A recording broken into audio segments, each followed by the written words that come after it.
चिनाब का है अक्सनी, तो हम कहते थे बोध ये विष बीज किसने, अब वितस्ता ने पुकारा, क्यों झुलसता जा रहा कश्मीर नंदन वन हमारा। और आज दुनिया का सबसे ऊंचा पुल अक्सनी पर हमारा जो उभरता जा रहा, जो निखरता जा रहा कश्मीर नंदन वन हमारा। जब श्री राजीव गांधी जी के नेतृत्व में भारत के इतिहास की सबसे मजबूत सरकार थी, वो तो लोगों को याद होगा। मुझे याद है मान्यवर, बचपन में बहुत से लोगों को नहीं याद होगा, वर्ल्ड कप 1983 का जीतने के बाद इंडिया का पहला वनडे इंटरनेशनल कहां हुआ था? 13 अक्टूबर 1983 को श्रीनगर में, भारत और वेस्ट इंडीज के बीच में।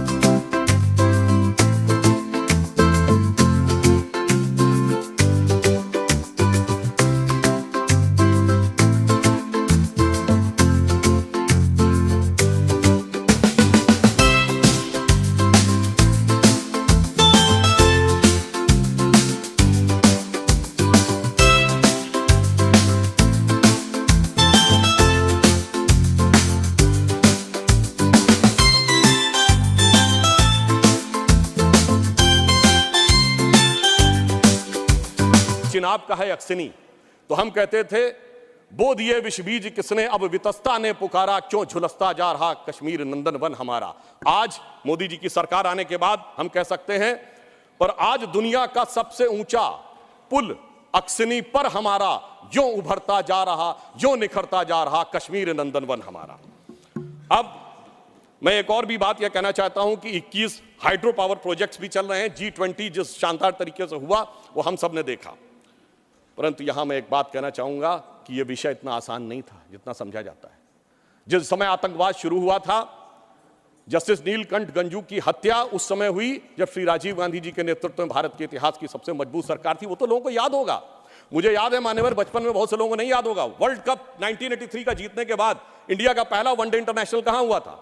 13 अक्टूबर 1983 को श्रीनगर में, भारत और वेस्ट इंडीज के बीच में। और वहां पर भारतीय टीम के खिलाफ नारे, चलिए वो तो अलग है, पाकिस्तान जिंदाबाद के नारे, भारतीय टीम के लोगों के ऊपर चीजें फेंकी गई, पिच खोद दी गई। उस समय तो सर्वकालीन शक्तिशाली प्रधानमंत्री जिन्हें विपक्ष मानता है श्रीमती इंदिरा गांधी जी का शासन था, परंतु उसके बाद ऐसा दौर भी आया कि वो सब लोग आरोप से छूट गए। कल माननीय गृह मंत्री जी ने जब लोकसभा में कहा था, कुछ गलतियों के बारे में कहा था, तो वहां पर नेता प्रतिपक्ष ने कहा था कि साहब गलतियां अगर हैं तो इस बारे में चर्चा कर ली जाए।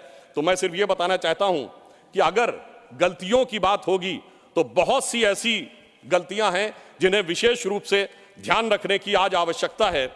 मैं सिर्फ एक दो तीन तथ्य लोगों के सामने रखना चाहता हूं। जब स्वतंत्रता के उपरांत रियासतों के विलय का महकमा सरदार पटेल के पास था, तो केवल कश्मीर नेहरू जी ने अपने पास क्यों रखा था?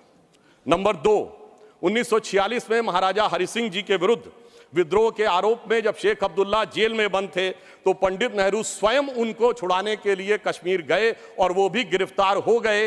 यह बात मौलाना आजाद ने अपनी किताब इंडिया विंस फ्रीडम में लिखी है कि इससे तत्कालीन कांग्रेस नेता बुरी तरीके से हतप्रभ हो गए। और इस परिस्थिति में जिस समय पाकिस्तान ने आक्रमण किया, उसे कबायली आक्रमण क्यों कहा गया, सेना का आक्रमण क्यों नहीं कहा गया? और इसके अतिरिक्त मैं यह भी कहना चाहूंगा कि जिस समय यह कश्मीर का संघर्ष हुआ, एक फैक्ट रखना चाहता हूं, उस समय तो माउंटबेटन 30 जून 1948 तक वाइसरॉय थे। भारत की सेना अध्यक्ष जनवरी 1949 तक जनरल रॉय बूचर था, और पाकिस्तान की सेना का अध्यक्ष जनवरी 1951 तक अंग्रेज था। तो भाई यूनाइटेड नेशंस में जाने की क्या आवश्यकता थी? गृह मंत्री जी ने बिल्कुल सही बात कही कि भाई उनको 1 साल तक माउंटबेटन को इसलिए रोका गया था कि बचे हुए कुछ मामले रिजॉल्व करने हैं। तो भाई मैं पूछना चाहता हूं कि उनको क्या मेहमान नवाजी के लिए रखा गया था? जब यहां थे, दोनों तरफ के सेना अध्यक्ष भी अंग्रेज थे, तो यूनाइटेड नेशंस क्यों गए? इसलिए मैं कह सकता हूं एक गलती नहीं, भयंकर गलती थी, जिसका खामियाजा आज तक सरकार को भुगतना पड़ रहा है।